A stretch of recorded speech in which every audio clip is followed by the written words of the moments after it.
that taught my heart to fear, and grace my fear relieved.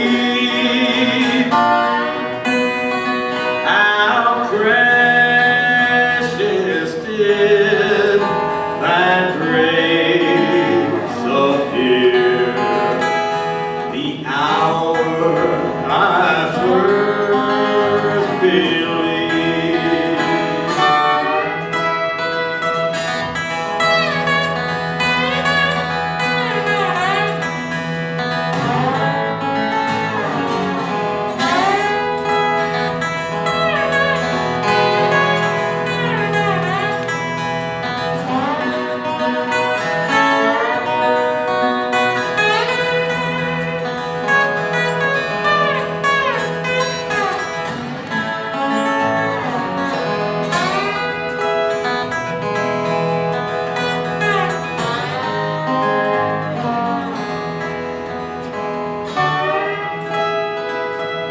When we've been there 10,000 years, bright shining as the sun,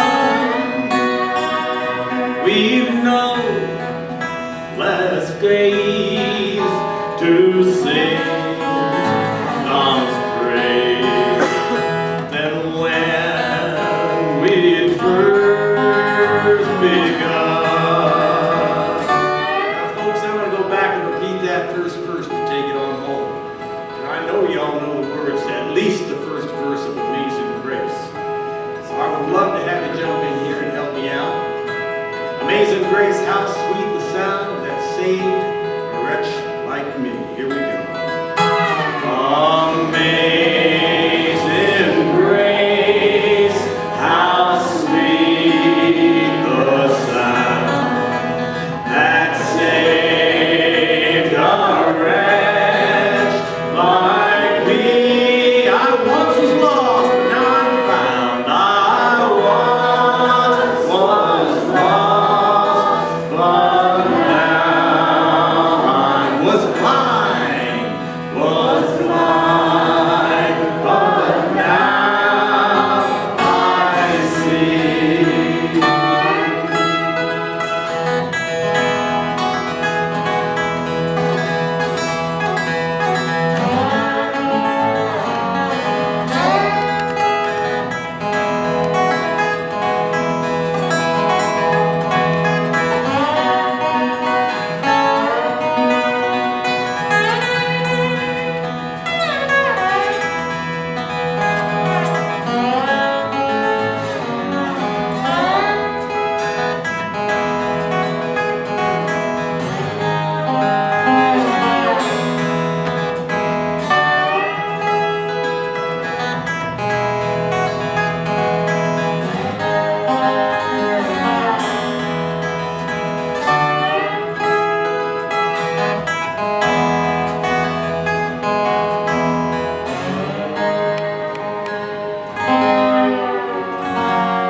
Sounded very nice. Years ago, I'm going to get off track here just a second, but years ago I owned an old church out in the country in rural Illinois. 1879 church. It was an old order Brethren church. They were going to burn it down, and I was younger and dumber. And I thought, well, how much trouble could it be to own an old church in the country? And I can tell you about that too, believe me. But the first thing I did in there was I had a concert so I could raise enough money to have the termites dealt with and a bunch of other problems. And we did that hymn Amazing Grace, and I did just what I did with you guys. And at the very end, I asked everybody to join in. And there was probably 100 people in the church, and they all sang in this old wooden building with the most incredible acoustic reaching the world and about knocked me over. It was incredible. Now, I don't know if I mentioned this to you folks here today. I actually lived in Michigan when I was a kid growing up in Swartz Creek, outside of Flint, Michigan. I was there 3 or 4 years, I was a very young kid. And I want to do a song about something I was introduced to at that time in my life. This was the first time I really appreciated an important part of good living. Ice cream. Now, friends, I am one of those people that believes there is no such thing as bad ice cream. I mean, it's all good. And you know, there's some that's better than others, of course. Everybody has their favorites. In Michigan, I hear it's Hudsonville. That's the one everybody talks to. And that's good ice cream, don't get me wrong. But if you got to have something really special, if you want the absolute finest ice cream you'll ever have, I'm talking about the stuff you break out for a big birthday or an anniversary or a gentleman, if you wish to impress the ladies. There's only one kind of ice cream that will suffice, and there's only one way to get this kind of ice cream. You got to go out to that shed out behind the barn or the garage where your family's piled junk for 50 and 60 and 70 years. Stick your hand right into that pile, go all the way down to the bottom, grab a hold of the handle, and pull out the old-fashioned hand-cranked ice cream freezer. Yeah, that's what I'm talking about right there. You got to do it the old-time way. I mean, it's the only way to get that coagulated butter fat coat the roof of your mouth consistency for 45 minutes of shoulder aching, back breaking, hand cranking action. Now, I was trying to explain this concept of making music to a young woman I know, and friends, she looked at me like I was stupid. And she said, "Dad, you don't make ice cream, you buy it." Well, I knew right then and there. It was my job to pass this great tradition down to the younger generation. Friends, I did it by writing her this song. So this is a song that has a full set of instructions for making your very own hand-cranked homemade ice cream, and it first happened right here in Michigan, like the song says. And if you've never experienced this marvel, get yourself a piece of paper and a pencil. Just take notes, friends. It's done just like this.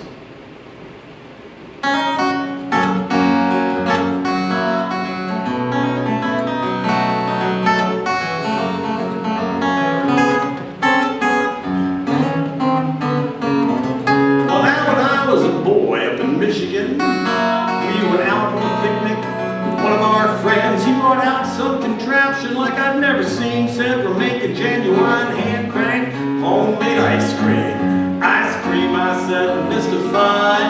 That's what you go down to the store and buy. But he said, no, we're gonna make it right here in the shade. He proceeded to show me how it was made. I'm talking hand-cranked homemade ice cream, the sweet cold invention of a summertime dream. The good old hand-cranked homemade ice cream.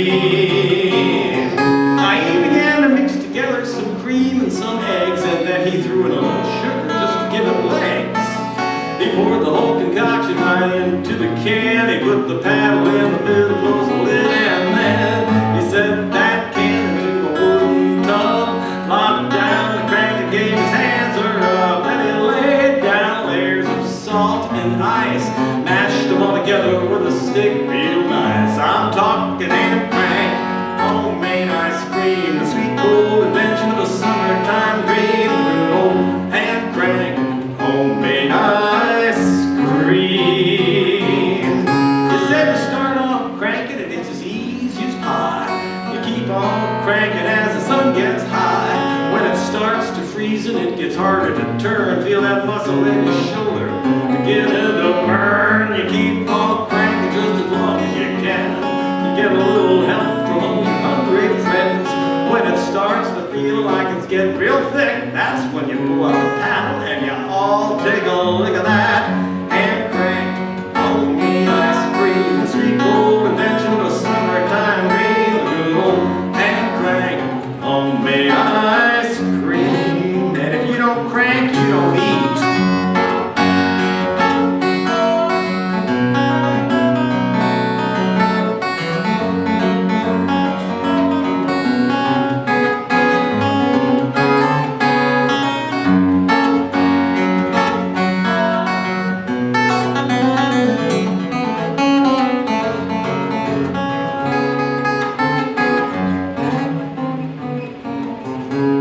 you wrap it in a blanket so we can get good and hard, and then you stick it in some shady spot way back in the yard. And after what seems like an eternity, you grab a bowl and a spoon and get in line behind me. Talking good old eating on a real hot day, guaranteed to blow your blues away. Now you can't get nothing like it back down at the store. Hey, get out of my way, gonna get me some more of that hand-cranked homemade ice cream, the sweet cold invention of a summertime dream. Tastes so good, bring a tear to your eye. If I don't get some soon, I believe that I'll die. I'm talking hand-cranked homemade ice cream, straight from the can of that old machine. Good old hand-cranked homemade ice cream.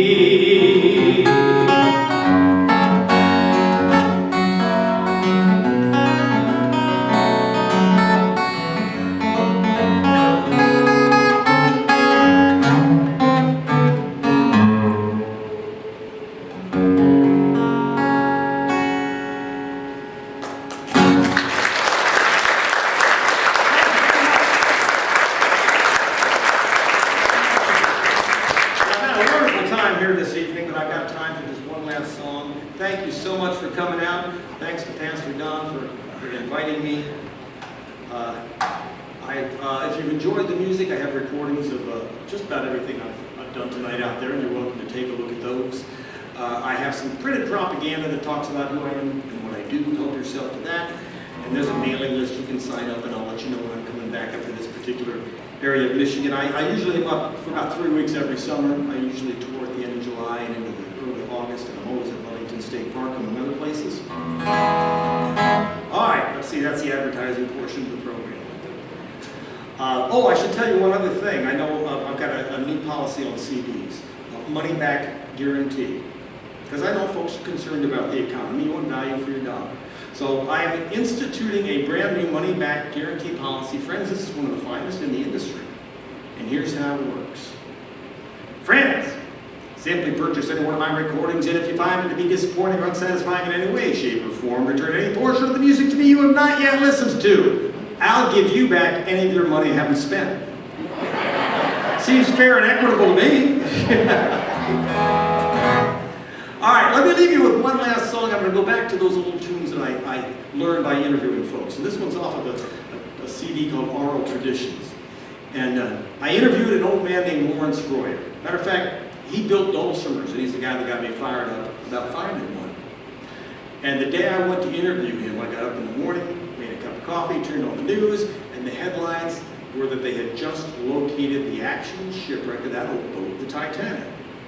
Now, I lived in a town of 3,000 people and a county of 7,000 people at the time, and this was big news. Everybody was talking about it. So that afternoon, I'm going to interview Mr. Royer for the very first time. And when you do this, you got to set up this recording equipment, and you got to talk to folks and keep them relaxed, because a lot of times, folks in their 90s, they get nervous about this stuff. And so I was just having a conversation with Lawrence, and I mentioned, hey, Lawrence, have you heard about the Titanic? Oh, friends, his eyes got big and bright and shiny. He got all excited, and he told me he knew all about the Titanic because he'd been 23 when that boat sank. And he went on and he said something to me I never forgot. He said, I never dared to think I would live long enough that I'd ever see that Titanic boat again. And I thought about that because here's a man that was born when you plowed your fields with a horse. He took the buggy into town. He saw the invention of the automobile, the telephone, the airplane. He saw the First World War, the Great Depression, the Second World War. He saw the ship that could never sink on its maiden voyage. He saw us put a man on the moon. He saw them finding that same ship and eventually bringing pieces of it back up to the surface. And I thought, what a time this man has lived through. I don't know if there'll ever be such incredible dramatic change in one lifespan ever again. But then he also told me in those days that whenever there was a big disaster, they would write songs as a way to pass the news of the day around. And he knew one of the songs that was written, this one just 4 weeks after the boat sank, and he told it to me. Now, friends, I'm going to teach this one to you, because this is an old-fashioned kind of singing called call and answer. So the way this works is that I have to do most of the work, so I know you'll like that part. But then, so I'll sing the verses, But then when I get to the chorus, I'm going to sing the first line of the chorus out to you. That's me calling out to you. And all you got to do is repeat it back to me. That's you answering me. So the chorus starts out like this. It was sad. And then you just go, it was sad. Right back, okay? So let's try that together. I'll do my part first. You do your part. It was sad. It was sad. Then I go, so sad. You go, so sad. Very good. I'm not going to get tricky on you. I'm going to go, wasn't it sad when that great ship went down? And you've got to go, to the bottom of the sea. All right, try that one. To the bottom of the sea. Oh, very robust. All right, let's try that whole thing together. We'll see if you got it. It was sad. It was sad. So sad. So sad. Wasn't it sad when that great ship went down to the bottom of the sea? Perfect. We're good enough. All right, thank you so much for coming out, and we'll leave you with this one and see you down the road.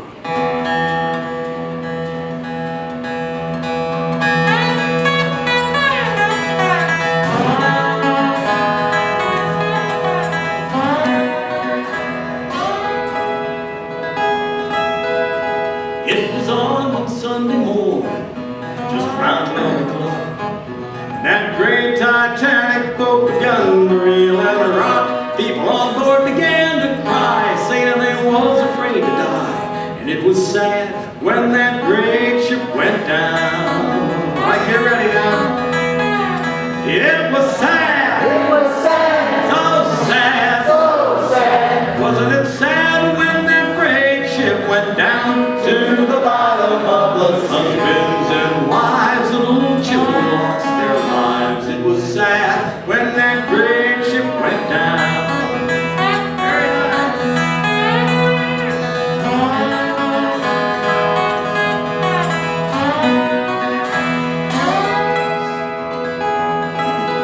Well, now they built that ship Titanic just to sail ocean blue, and they thought they had a ship that the water wouldn't get through. But God, with power in his hand, said that great boat would not stand. And it was sad when that great ship went down. Here we go.